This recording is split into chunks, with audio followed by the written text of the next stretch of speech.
Long ago, in a quiet African village surrounded by tall palm trees and warm red earth, there lived a clever tortoise named Ijapa. The people of the village were hardworking and peaceful, but they were also known for respecting their king, who ruled with wisdom. The king had a magical drum.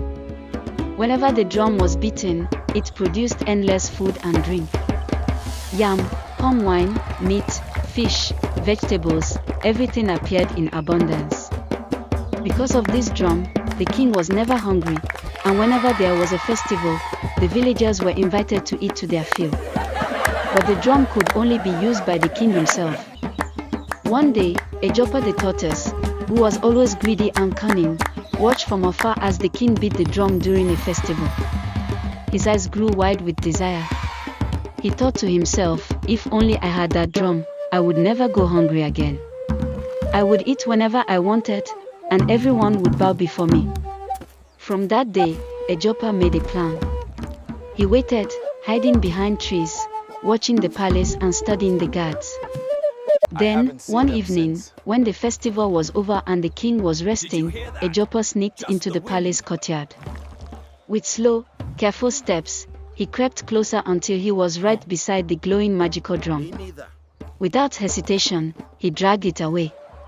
The guards were distracted, and no one noticed. By the time the alarm was raised, Ijapa had already disappeared into the forest with his prize.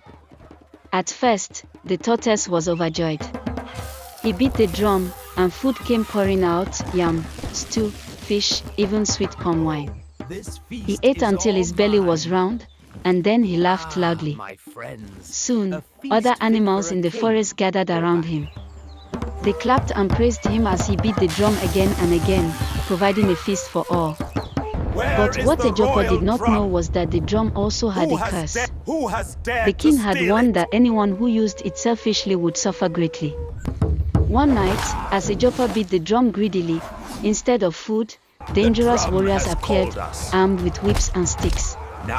They chased him, beat him, and scattered all the animals. Ijapa cried out in pain and tried to run, but because of his heavy shell, he could not move fast. The warriors beat him so badly that his shell cracked in many places. From that day, tortoise shells have remained rough and patterned, showing the scars of Ijapa's greed. When the villagers found out what had happened, they shook their heads. Some laughed, others pitied him, but all agreed on one lesson. Greed and dishonesty will always lead to disgrace. And so, whenever tortoises are seen with their broken shells, the elders remind the children of Ijapa and the king's drum.